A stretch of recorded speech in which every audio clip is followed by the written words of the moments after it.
একটি বিদ্যালয়ে ছাত্র ও ছাত্রীর সংখ্যার অনুপাত 8:9। বিদ্যালয়টিতে মোট ছাত্রছাত্রীর সংখ্যা 3,400 জন। আরও 200 জন ছাত্রী ভর্তি হলে ছাত্রছাত্রীর সংখ্যার অনুপাত কত হবে?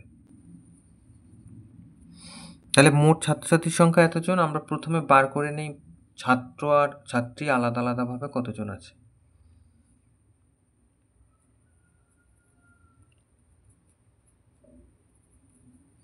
তাহলে মোট ছাত্র সংখ্যা টোটাল হচ্ছে যে 3,400, তাকে গুণ করব এই যে আনুপাতিক ভাগহার দিয়ে। প্রথমটার আনুপাতিক ভাগহার হবে 8/17, যেটা যেটা আছে সেটা লিখবো আর দুটো যোগ করে নিচে লিখব। তাহলে 8 উপরে আর নিচে হচ্ছে 17, কাটাকুটি করি, তাহলে 1,600 জন। তাহলে ছাত্র সংখ্যা হচ্ছে 1,600 জন। তাহলে এবার বিয়োগ করে দিই, অতএব ছাত্রী সংখ্যা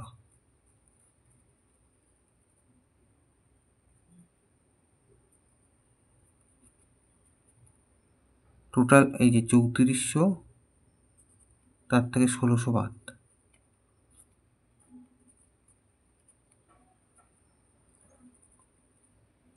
1,800 জন।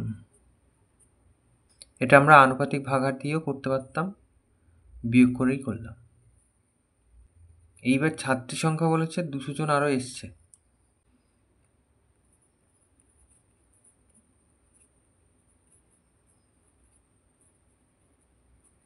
তাহলে 200 জন ছাত্রী আরও ভর্তি হলে মোট ছাত্রী সংখ্যা হয়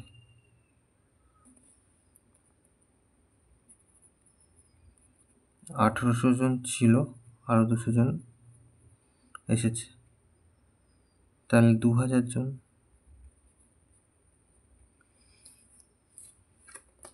তাহলে এখন অনুপাত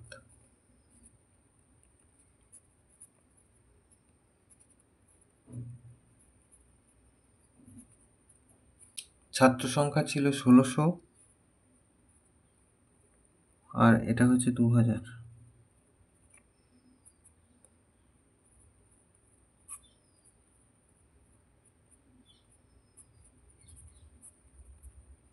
তাহলে এখন অনুপাত হচ্ছে 4:5, এটাই উত্তর।